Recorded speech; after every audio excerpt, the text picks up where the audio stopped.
Vous êtes-vous déjà demandé comment depuis 2003, les fondateurs de Tesla ont réussi à créer une compagnie automobile de 13 000 employés, faisant 7 milliards d'euros de chiffre d'affaires, et surtout qui est aujourd'hui valorisée 51 milliards de dollars, soit plus que General Motors et le travail de ses 200 000 employés pendant ses 110 ans d'existence. Qu'est-ce qui peut bien permettre aux entreprises d'aujourd'hui de grossir aussi vite et d'atteindre de telles valorisations? Nous avons presque pris l'habitude des entreprises software comme Google, qui deviennent des empires en une décennie, car ces dernières peuvent grossir sans limite. Chaque nouvel utilisateur ne leur coûte presque rien. Mais qu'est-ce qui pourrait expliquer qu'aujourd'hui, même les entreprises hardware, qui produisent des produits physiques comme leurs prédécesseurs, arrivent elles aussi à grandir aussi rapidement et à atteindre des valorisations aussi gigantesques? Comment une entreprise hardware, partie de rien comme Apple, est-elle devenue en 2 décennies la plus grosse valorisation boursière jamais atteinte dans l'histoire de l'humanité? Eh bien principalement parce que les entreprises technologiques d'aujourd'hui profitent à plein de 3 révolutions majeures, aussi bien financières, technologiques que géoéconomiques. Et c'est la combinaison de ces 3 révolutions qui fait qu'aucune des 3 plus grosses valorisations boursières mondiales d'aujourd'hui n'existait il y a 50 ans. Tout d'abord, elles profitent d'une révolution financière, avec l'apparition après-guerre et le boom dans les années 90 du venture capitalisme. Contrairement aux banques, qui prêtent aux entreprises pour être remboursées avec des intérêts, un venture capitaliste achète des parts d'une entreprise dans l'espoir de les revendre une décennie plus tard, 100 ou 1000 fois leur valeur initiale. Ainsi, avant, lorsqu'un entrepreneur voulait financer sa croissance, il demandait un prêt à la banque. Et pour cela, il devait détenir des actifs tangibles pour garantir à la banque qu'il rembourserait bien son prêt. Cela les obligeait à focaliser leur stratégie d'entreprise sur la rentabilité à court terme et la mise en place d'une structure financière solide. Aujourd'hui, avec les venture capitalistes, ces derniers acceptent de prendre le risque de perdre tout leur argent contre la perspective possible d'un retour sur investissement immense lors de la revente de leurs actions. Pour le venture capitaliste, le plus important est le potentiel de croissance à long terme de l'entreprise.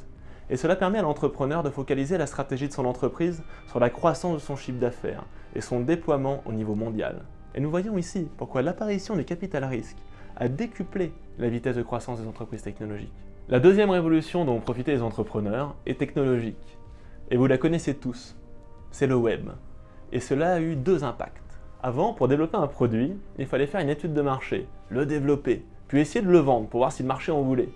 Puis recommencer le développement du produit en fonction du retour du marché, et ainsi de suite. C'était long, ça coûtait cher, et cela a mené à un nombre incalculable de faillites. Aujourd'hui, quand on veut lancer un produit, on crée une page web et on essaye de le vendre. Et après plusieurs itérations très rapides, on développe le produit qui se vend mieux. Le deuxième apport du web arrive lorsque vient le moment de faire connaître son produit. Avant, il fallait communiquer via les journaux, la télé, la radio.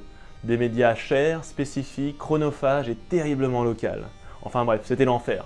Aujourd'hui, avec une page web référencée sur Google, nous pouvons en une journée communiquer sur toute la planète.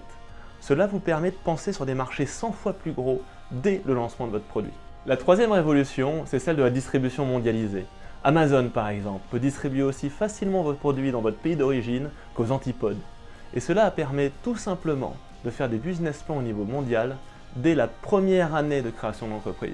Et cette distribution mondiale est transparente pour les entrepreneurs, car les distributeurs, eux aussi, s'appuient sur toute une chaîne logistique entièrement mondialisée, que ce soit les avions cargo de FedEx ou les porte-conteneurs qui sillonnent les océans. Toute la chaîne de distribution a été mondialisée en quelques décennies. Et il est plus facile de vendre sur toute la planète aujourd'hui que sur toute la France dans les années 70. Vous savez, si vous pliez une feuille de papier 42 fois, et vous n'y arriverez pas, l'épaisseur de votre pliage atteindra à la fin la distance Terre-Lune. C'est dur à croire, mais c'est la force de la croissance des exponentielles. Or, les 3 révolutions dont nous venons de parler permettent pour la première fois dans l'histoire de l'humanité à des entreprises technologiques hardware d'avoir les moyens financiers, marketing et logistiques de doubler leur chiffre d'affaires tous les 6 mois, voire même moins. Et si vous doublez votre CA tous les 6 mois, même en partant de 1 euro de CA annuel, au bout de 25 ans, vous atteindrez 1 million de milliards d'euros par an, plus que toutes les entreprises du monde réunies. D'ailleurs, si on regarde ce qui limite la valorisation d'une entreprise une fois qu'elle a touché presque toute l'humanité, c'est la valeur ajoutée qu'elle offre à chaque être humain.